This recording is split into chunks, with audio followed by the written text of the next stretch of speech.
Everyone, MCQ series में आप लोगों का स्वागत है। मैं हूं पूजा और आज हम डिस्कस करने वाले हैं इमरजेंसी के बारे में। भारत में किस तरीके से आपातकाल लगता है, कितने महीनों के लिए या कितने समय के लिए आपातकाल या इमरजेंसी लग सकती है, कितने प्रकार की इमरजेंसी होती है, कौन से आर्टिकल हैं, किस देश के संविधान से हमने बोरो किए हैं, और ऐसे कई सारी बातें आज के सेशन में आपको सीखने को मिलेंगी। लास्ट में एक क्वेश्चन मिलेगा, क्वेश्चन ऑफ द डे, जिसका आंसर आपको कमेंट सेक्शन में देना है।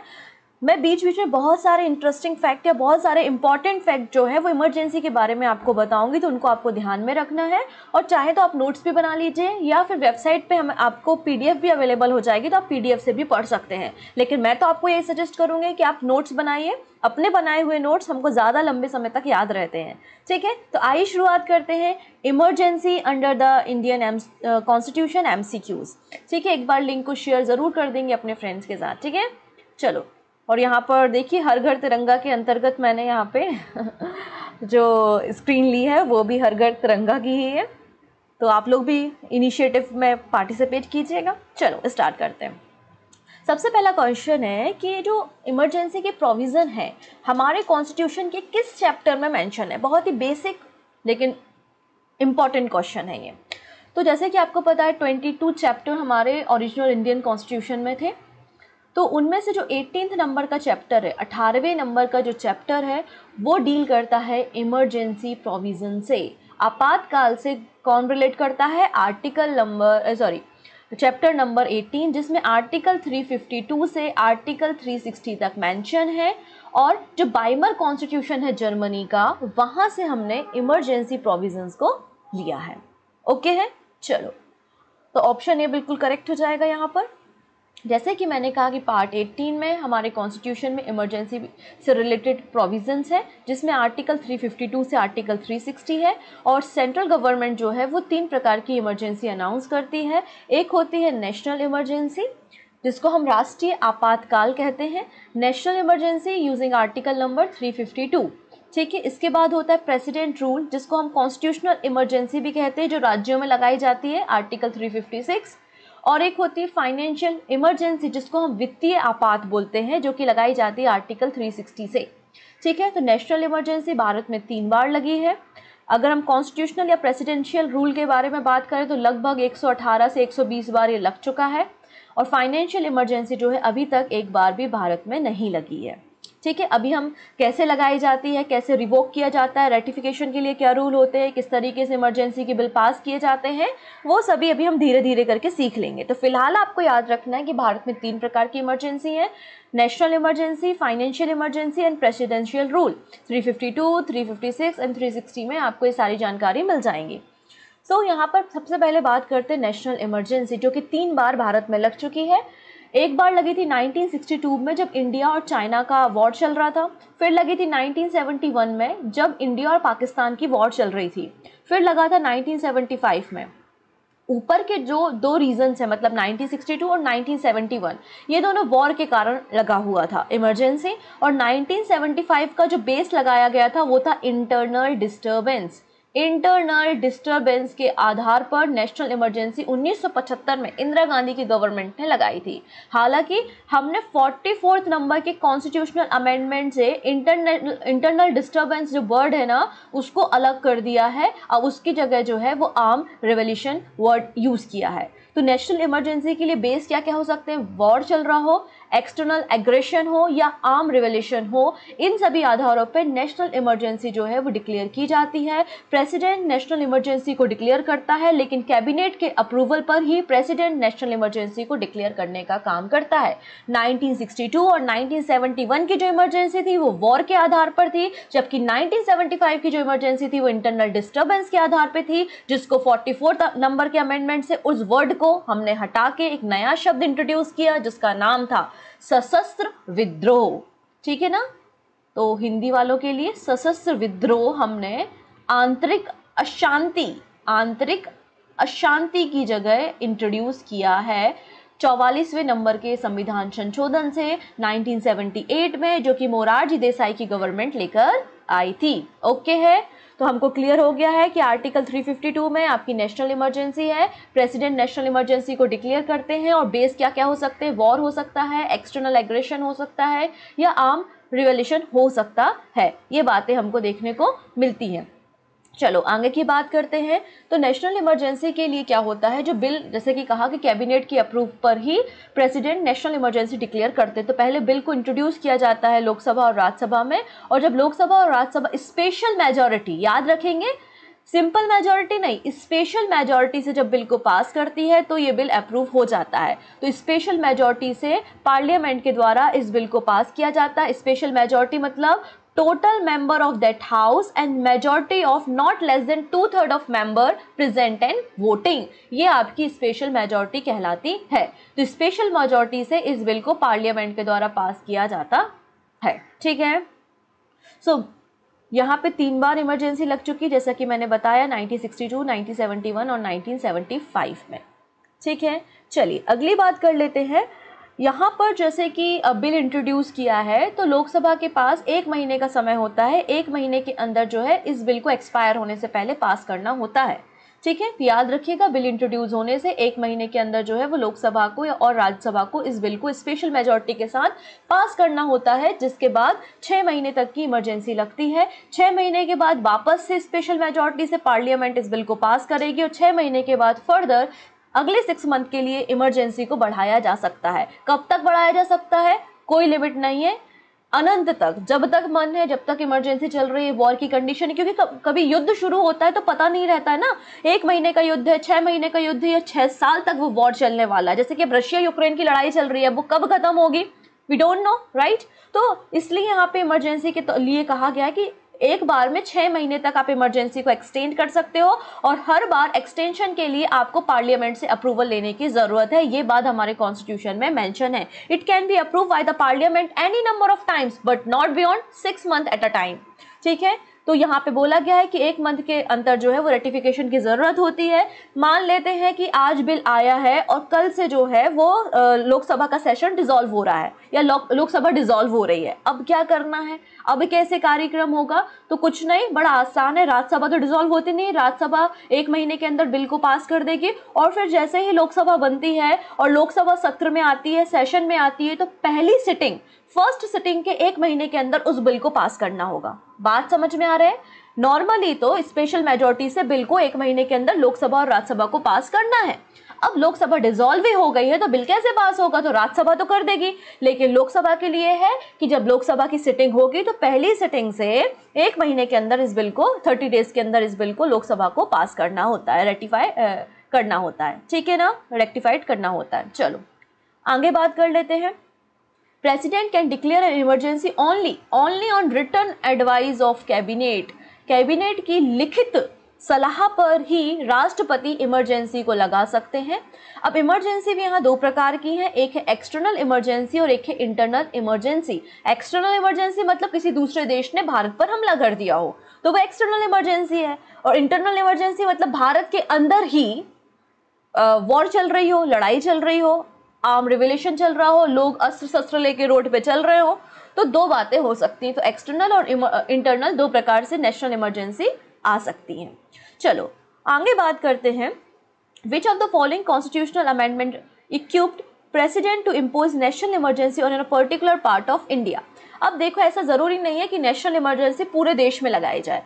प्रेसिडेंट जो होते हैं वो नेशनल इमरजेंसी को पर्टिकुलर एरिया में जहां पर डिस्टरबेंस चल रहा हो उस एरिया में भी लगा सकते हैं। तो ये बात कहां पर मेंशन है, सो ये बात कब मेंशन की गई है, तो ये बात हमने 42 नंबर के कॉन्स्टिट्यूशनल अमेंडमेंट से मेंशन की है कि जरूरी नहीं है कि नेशनल इमरजेंसी पूरे भारत में लगाई जाए, भारत के किसी छोटे हिस्से में भी राष्ट्रपति जो है वो नेशनल इमरजेंसी लगा सकते हैं। ये बात 42 नंबर के कॉन्स्टिट्यूशनल अमेंडमेंट एक्ट से 1976 में इंट्रोड्यूस की गई है। ओके, नेक्स्ट बात करते हैं आर्म रिवॉल्यूशन। ये जो वर्ड है नेशनल इमरजेंसी के लिए जो वर्ड है ये कब इंट्रोड्यूस किया गया, तो हमने पहले भी डिस्कस किया है। 44 नंबर के कॉन्स्टिट्यूशनल अमेंडमेंट एक्ट 1978 में इस शब्द को जोड़ा गया है, सशस्त्र विद्रोह। Option number A is the right answer. Next बात करते हैं, पूछा गया है how soon imposition of national emergency should be approve by the parliament.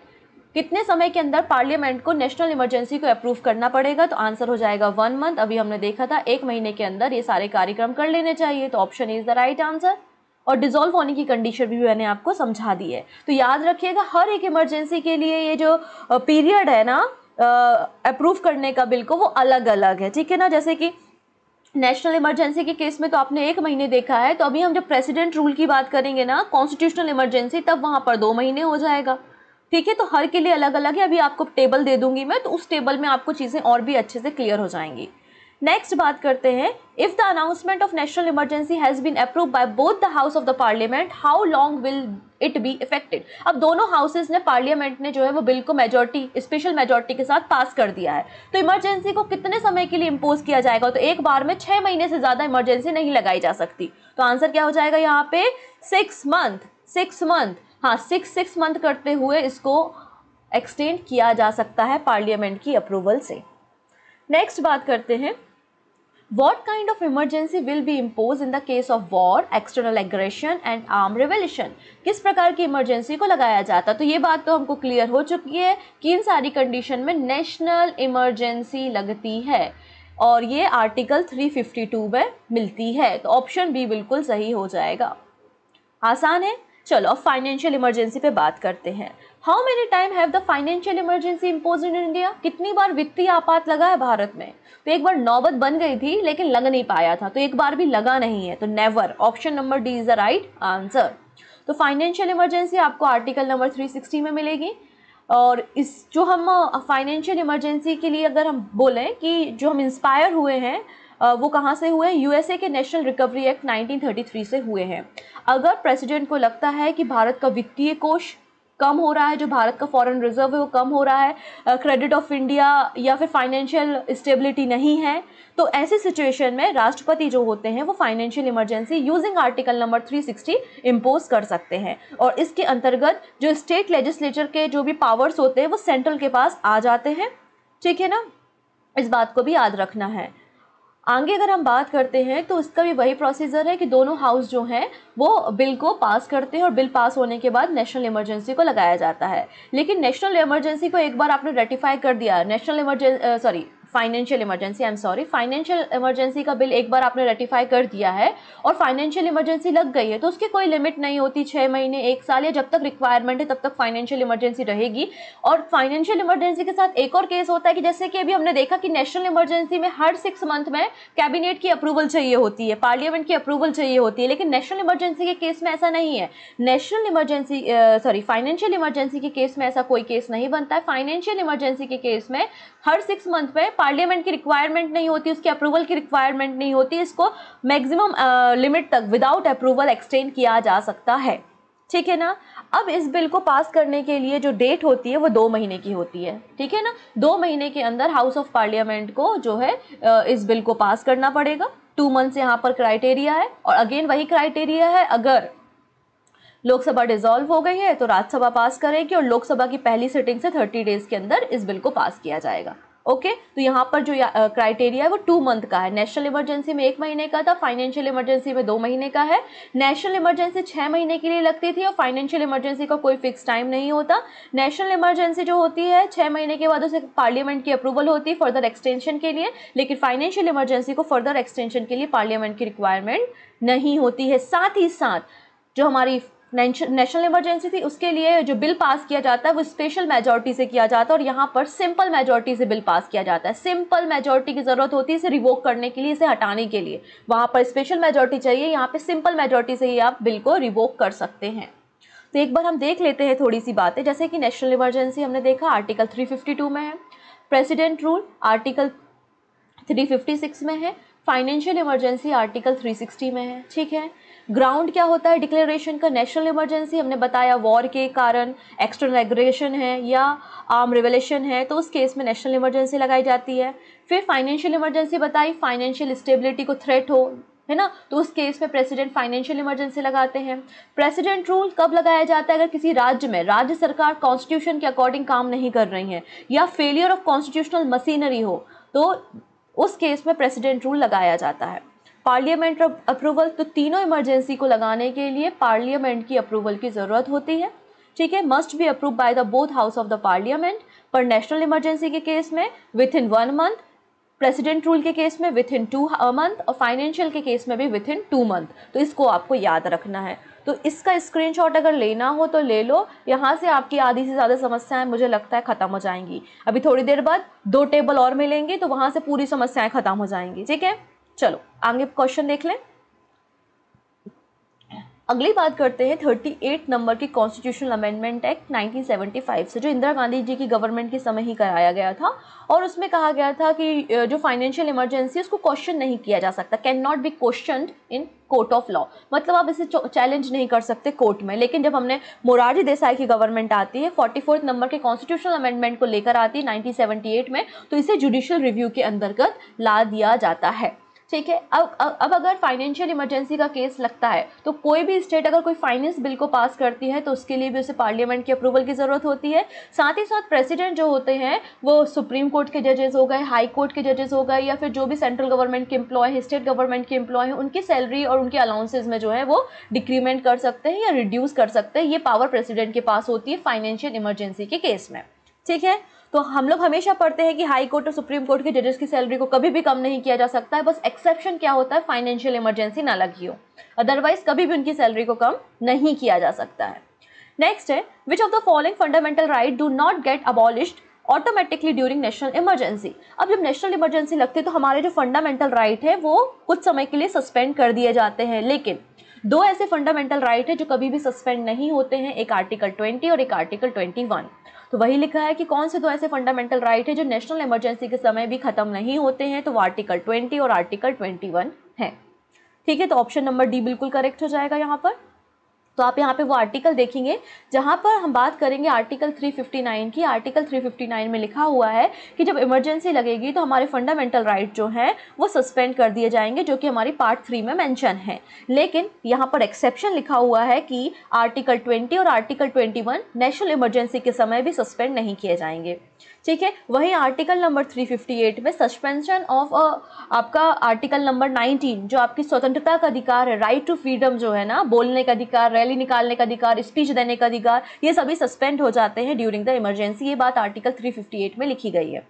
अगली बात कर लेते हैं, आर्टिकल 355 क्या कहता है। आर्टिकल 355 कहता है ये सेंट्रल गवर्नमेंट या यूनियन गवर्नमेंट की रिस्पॉन्सिबिलिटी होती है कि वो हर एक स्टेट को एक्सटर्नल एग्रेशन और इंटरनल डिस्टर्बेंस से प्रोटेक्ट करे। तो ये जिम्मेदारी किसकी है, यूनियन की ड्यूटी है, रिस्पॉन्सिबिलिटी है कि हर राज्य को प्रोटेक्शन दे। एक्सटर्नल, जैसे वॉर की कंडीशन है तो वॉर की कंडीशन में राज्यों को बचाए, है ना, या इंटरनल डिस्टर्बेंस चल रहा है किसी राज्य में तो वहाँ पर इंटरफेरेंस करे, वहाँ पर इमरजेंसी लगाए। वहाँ पे आपने देखा होगा ना, जब भी कोई जैसे कि नॉर्थ ईस्ट का एरिया होता है या जम्मू का एरिया होता है, जब भी वॉर वाली कंडीशन बनती है या इंटरनल डिस्टर्बेंस होता है तो BSF वगैरह को डिप्लॉय कर दिया जाता है। तो ये सभी काम यूनियन के होते हैं।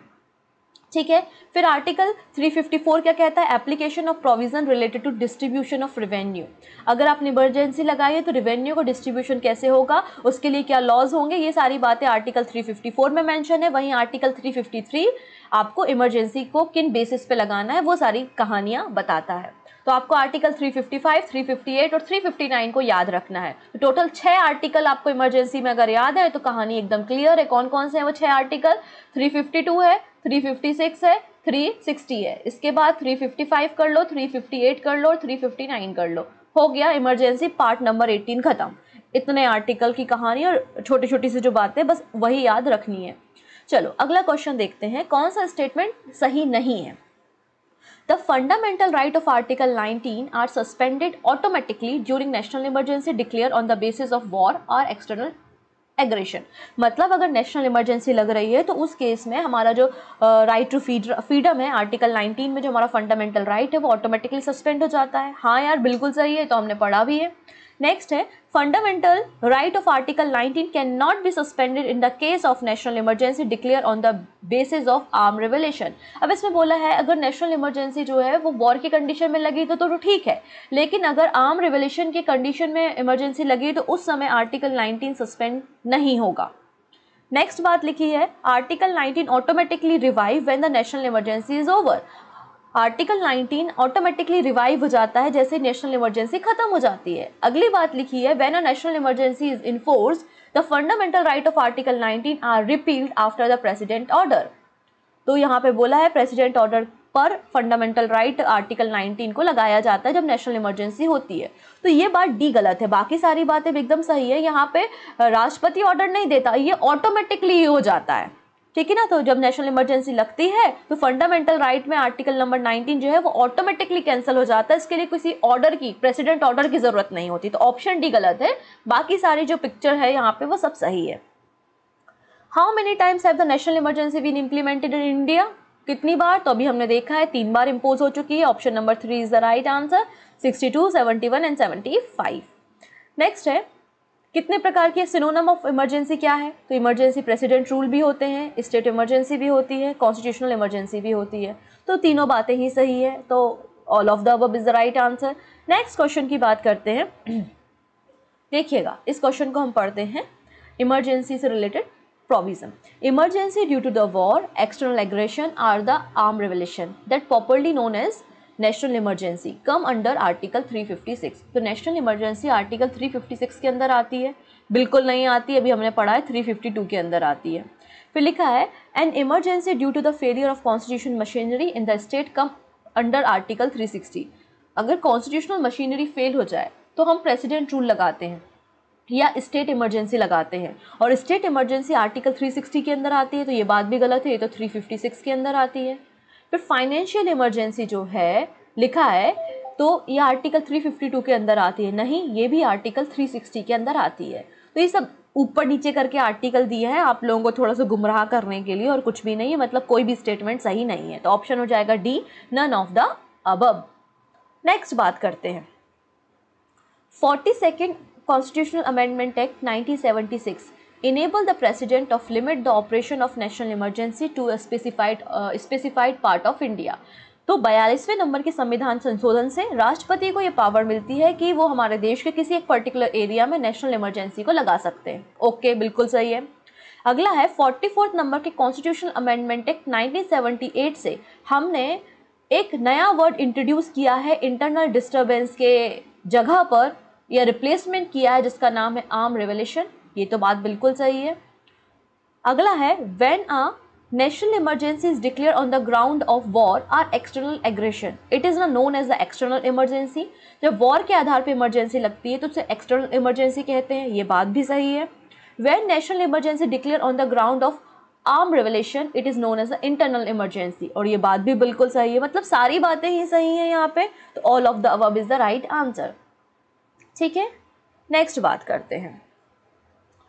The proclamation of emergency must be approve by the both house of the parliament within 15 days from the date of issue. तो यहाँ पे बोला है कि रेटिफिकेशन अगर करना है या फिर बिल को पास करना है तो 15 days के अंदर करना होगा। तो नहीं यार, अभी हमने पढ़ा है 1 महीना तो चाहिए ही चाहिए, है ना। तो पहला स्टेटमेंट गलत है। नेक्स्ट है the period allowed for approval by the parliament was 2 months before the 44th amendment act of 1978। अभी हम पढ़ते हैं कि पार्लियामेंट 1 महीने के अंदर बिल को पास करेगी, लेकिन ये कब हुआ है? 42वें नंबर के संविधान संशोधन से हुआ है। ठीक है, नेक्स्ट है if approved by the both house of the parliament the emergency continue for the 6 months and can be extended to an indefined period with the approval of the parliament for the every 6 months। बिल्कुल सही बात है कि अगर bill pass हो गया तो emergency को 6 महीने के लिए लगाया जाएगा, और 6 महीने के बाद इसको बार बार एक्सटेंशन के लिए जो है वो पार्लियामेंट की ज़रूरत होगी, पार्लियामेंट की अप्रूवल लगेगी, और मैक्सिमम 6 months तक के लिए इसको एक्सटेंड किया जा सकता है। मतलब एक बार में 6 months के लिए एक्सटेंड किया जा सकता है इसको। ठीक है, it continuously must passed by the both house of the parliament by the special majority. तो नेशनल इमरजेंसी के केस में बिल्कुल स्पेशल मेजॉरिटी की ज़रूरत होती है। तो दूसरा, तीसरा और चौथा स्टेटमेंट सही है, लेकिन पहला स्टेटमेंट गलत है। ऑप्शन सी बिल्कुल सही हो जाएगा। ठीक है, नेक्स्ट है under which article of the constitution it is responsibility of the Indian government to protect states from external aggression and internal disturbance. तो किस आर्टिकल में मेंशन है कि ये गवर्नमेंट ऑफ इंडिया की रिस्पॉन्सिबिलिटी होगी कि अब अपने राज्यों की रक्षा करें एक्सटर्नल एग्रेशन से? तो अभी हमने देखा है ये बात आर्टिकल 355 में मेंशन है। Option number A is the right answer. Next है नेशनल इमरजेंसी में be declare by the president of India under the article. तो कौन से आर्टिकल है? 352 है। बड़ा आसान सा प्रश्न है। आइए हम थोड़ी सी बातें प्रेसिडेंट रूल के बारे में करते हैं और उसके बाद उसके क्वेश्चंस को भी देख लेंगे।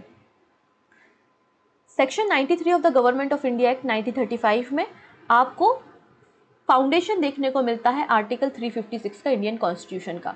आर्टिकल 356 प्रेसिडेंट रूल या स्टेट इमरजेंसी की बात करता है। अगर कोई स्टेट गवर्नमेंट प्रॉपरली काम नहीं कर पा रही है, कॉन्स्टिट्यूशन की मशीनरी वहाँ पर फेल हो गई है, या फिर जो रूलिंग पार्टी है उसने अपनी मेजॉरिटी को खो दिया है, वो फ्लोर टेस्ट में कामयाब नहीं होती है, तो ऐसे कई सारे केसेस में गवर्नर जो होते हैं उस राज्य के जो राज्यपाल होते हैं वो राष्ट्रपति को लिख कर देते हैं कि हमारे राज्य में जो मशीनरी है, कॉन्स्टिट्यूशनल मशीनरी, वो फेल हो चुकी है, कोई भी रूलिंग गवर्नमेंट नहीं है, या जो रूलिंग गवर्नमेंट है वो अपनी मेजॉरिटी को खो चुकी है। तो उस केस में गवर्नर के कहने पे राष्ट्रपति जो है वो उस पर्टिकुलर स्टेट में प्रेसिडेंट रूल या स्टेट इमरजेंसी को लेकर आते हैं। लेकिन स्टेट इमरजेंसी या फिर प्रेसिडेंट रूल लगाने के लिए भी पार्लियामेंट के अप्रूवल की जरूरत होती है। जैसा कि हमने कहा 2 महीने के अंदर बिल को पास करना होता है, जो कि हमने देखा प्रोक्लेमेशन की जरूरत होती है। ठीक है, तो council of minister loss the majority in the assembly, state administration fail to maintain peace and public order, उस केस में ये प्रेसिडेंट रूल लगाया जाता है। A proclamation of the nature must be presented to both house of the parliament for approval just as declaration of national emergency must B.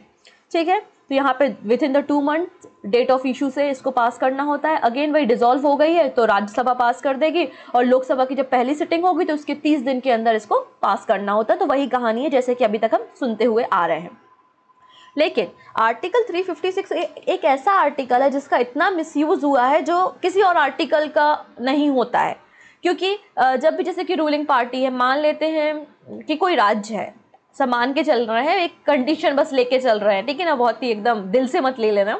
कोई राज्य जहाँ पे बीजेपी गवर्नमेंट है फॉर एग्जांपल, और बीजेपी के कुछ विधायकों को कांग्रेस ने खरीद लिया है, और बीजेपी की मेजॉरिटी उस पर्टिकुलर स्टेट में कम हो गई है, और यहाँ पे लिखित एक लेटर कांग्रेस ने दे दिया है कि हमारे पास इतने विधायक हैं और हम अपनी मेजॉरिटी को प्रूफ कर सकते हैं। तो उस केस में गवर्नर के पास एक ही ऑप्शन होता है कि वो फ्लोर टेस्ट कराए। लेकिन कई बार गवर्नर अगर जैसे कि बीजेपी का ही है फॉर एग्जांपल मान लेते हैं हम, है ना, तो उस केस में वो सोचेगा अरे यार ऐसे कैसे, एक काम करते हैं प्रेसिडेंट रूल लगाते हैं और उसके बाद वापस से इलेक्शन कराते हैं और फ्लोर टेस्ट रहने देते हैं, क्योंकि फ्लोर टेस्ट कराए तो कांग्रेस की गवर्नमेंट बन जाएगी फॉर एग्जाम्पल। ठीक है, तो ऐसा भी होके मिसयूज हो जाता है।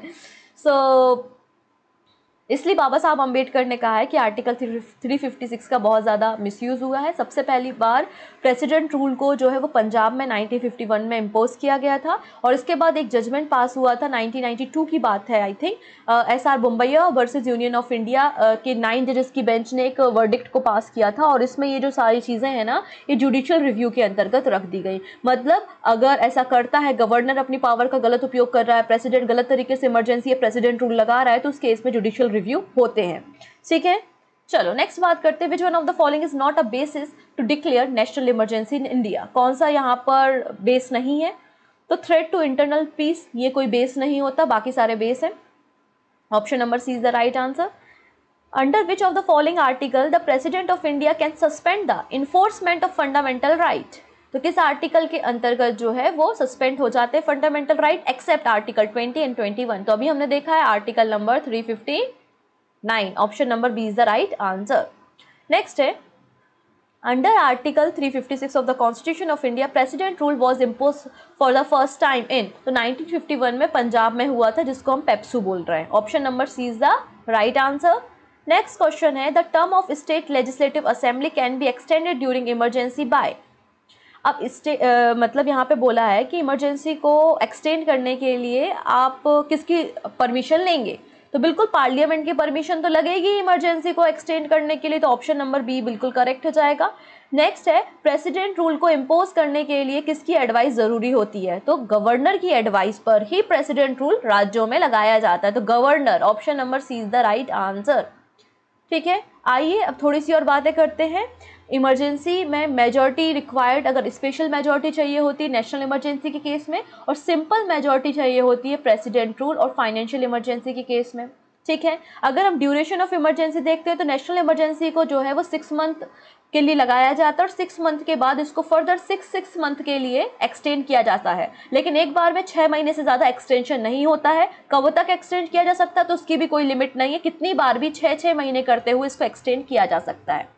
प्रेसिडेंट रूल बात करते हैं तो इसको भी 6 मंथ के लिए लगाया जाता है, लेकिन इसको मैक्सिमम पीरियड ऑफ 3 इयर्स तक ही जो है एक्सटेंड किया जाता है, लेकिन हर 6 महीने के अंदर इसमें पार्लियामेंट की अप्रूवल की ज़रूरत होती है। मतलब 6 महीने करके अप टू 3 ईयर तक जो है वो प्रेसिडेंट रूल को एक्सटेंड किया जा सकता है, लेकिन हर 6 महीने में पार्लियामेंट का अप्रूवल लगेगा।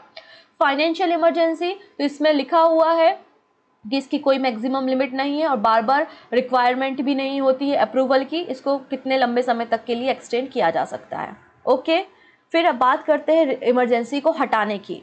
तो इमरजेंसी हटाने के लिए, नेशनल इमरजेंसी हटाने के लिए by resolution of the house of or the president order से या रिजोल्यूशन अगर पार्लियामेंट पास कर दे तो नेशनल इमरजेंसी हट जाएगी। Similar for president rule, similar for financial emergency. ठीक है, तो ये आपकी तीसरी टेबल थी। तो आई थिंक आपको समझ में आ गया होगा कि तीनों इमरजेंसी में क्या क्या डिफरेंस है, किस तरीके से इन्हें लगाया जाता है, किस तरीके से इन्हें हटाया जा सकता है, किसकी परमिशन लगती है, कितने समय तक के लिए एक्सटेंशन होता है और सारे आर्टिकल्स, सारी बातें मैंने आपको बता दी हैं। आई होप आपको समझ में आ गई होंगी। अगर समझ में आ गई है तो एक क्वेश्चन है जिसका आंसर आप हमको कमेंट सेक्शन में देंगे। क्वेश्चन है, कंसिडर द फॉलोइंग स्टेटमेंट। कौन से स्टेटमेंट है? The proclamation of national emergency is applicable to the entire country is and not to any particular part of it। मतलब नेशनल इमरजेंसी को पूरे देश में लगाया जा सकता है, किसी एक पर्टिकुलर पार्ट में नहीं लगाया जा सकता है, पहला। दूसरा है यहाँ पे, the president can proclaim a national emergency only after receiving a written recommendation from the cabinet. तो राष्ट्रपति जो है वो नेशनल इमरजेंसी केवल और केवल कैबिनेट की लिखित सलाह पर ही लगा सकते हैं। कौन सा स्टेटमेंट करेक्ट है? केवल एक है, केवल दो है, दोनों स्टेटमेंट सही है, दोनों स्टेटमेंट गलत है। तो आपको पूरा चैप्टर आसानी से समझ में आ गया होगा तो एक क्वेश्चन आपको एकदम हलवा जैसा लगेगा, एकदम बड़ा आसान लगेगा, तो आप इजीली इसका आंसर कर देंगे। तो जो भी आंसर आपको लगता है आप हमको कमेंट सेक्शन में दीजिएगा। Okay, so thank you so much. हम मिलते हैं नेक्स्ट सेशन में, अपने कुछ कॉन्स्टिट्यूशनल बॉडीज के बारे में डिस्कशन करेंगे MCQ के फॉर्म में। तब तक अपना ध्यान रखेंगे। Take care and bye bye.